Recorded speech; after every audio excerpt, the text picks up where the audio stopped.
नमस्कार नेताजी। नमस्कार। मैं आपको यूट्यूब चैनल पर देखा था आपसे, मैंने देखा था और ये मैं गेहूं की बुवाई किया हूँ और ये हमें इसका जो है क्लियर हमें डेट पता नहीं है। तो मैं भूल गया कि मैं किस तारीख में बुवाई किया था। हाँ, तो मैं यूट्यूब के माध्यम से मैं आपको देखा कि आप जैसे ही जा रहे थे तो मैंने देखा कि आपसे थोड़ा सा बात कर लूँ। तो ये गेहूं की जो बुवाई होती है इसका मैं डेट भूल गया हूँ, मैंने कब इसको बोया था। तो फिर क्या आप पौधे के नाले से बता सकते हैं कि इसकी बुवाई सिंचाई जो है कब करनी चाहिए? पहली बात तो किसान के तो जानकारी रखना चाहिए कि वो सही कब करनी है। इसकी सिंचाई का नियम पहले है कि 22 दिनों से लेकर 25 दिनों तक तय करनी चाहिए। अगर कहीं कारण अगर भूल भी गए तो आप देख रहे हैं, जैसे आप एक पौधा है, जैसे ये पौधे का आपको 2 पाती होना जरूरी है। क्या आप देख रहे हैं ना? हाँ हाँ। पौधों के 2 पाती होना चाहिए। यहाँ पर 3 पाती हो गया है। मतलब कि अगर जब पौधा अगर अंकुरित होता है तो जैसे पौधा जमीन से ऊपर आता है तो उसको 2 पत्तियों में सिंचाई करनी करनी चाहिए। चाहिए। इसका मतलब ये होता है कि ये मेरा पौधा जो है 3 पत्तियों में आ गया है, तो इसकी सिंचाई लेट हो रही लेट हो रही है। है। धन्यवाद नेताजी जो आपने आकर हमको ये जानकारी दी, क्योंकि अभी क्या कहते हैं, बहुत से किसान ऐसे भी, मैं भी हूँ, जो कि तारीख क्लियर नहीं रहता है कब बुआई करते हैं।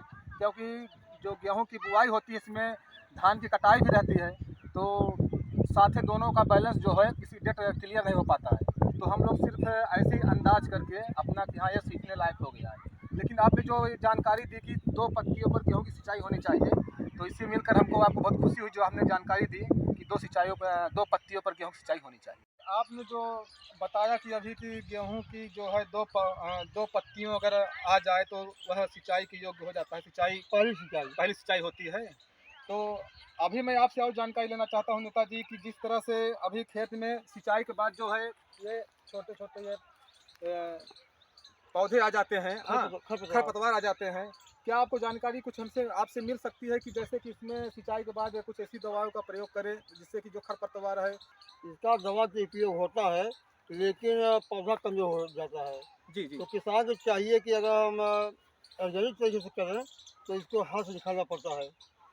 नहीं, आप सही कह रहे हैं कि हाथ से निकालना पड़ता है, तो ये भी आप सही बोल रहे हैं। लेकिन बात क्या है कि अभी इतने कम समय में आदमी की जो है कि अभी आदमी बहुत कम समय मिल रहा है, हाँ, खेत में बहुत कम समय दे पाते हैं, तो ज़्यादातर क्या कहते हैं कि दवा का इस्तेमाल करते हैं, हाँ।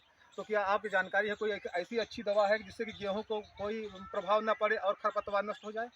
जैसे आपके हमला हो गया, जी जी जी।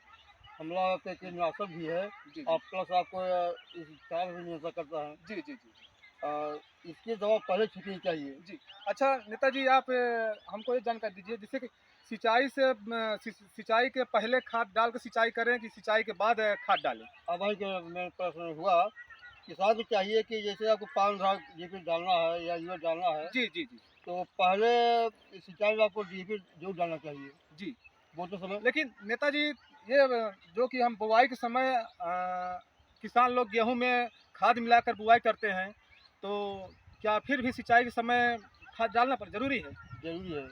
जी। सिंचाई में आप डाल देते हैं, जी। जब सिंचाई होगी पौधा के जो उसका डीपी या यूरिया जो भी आपको मटेरियल जी, खाद है, उसका ग्रोथ तो बढ़ेगा। पौधा हो जाएगा। जी, जी। और इसके बाद जैसे सिंचाई आप कर लिए, जी, जो 4 दिन के बाद फिर आप डाल दीजिए जी, सूखने के बाद। जी। धन्यवाद नेताजी, आपने कीमती समय देकर हमें कुछ जानकारी दी और मैं आपका आभारी भी रहूँगा। मैं आपके यूट्यूब चैनल पर मैंने आपको कई बार मैंने देखा भी है। आप जो यह मिशन उठाए हैं किसान भाइयों के लिए, वह बहुत अच्छा है। मैं आपको साथ-साथ धन्यवाद देता हूँ।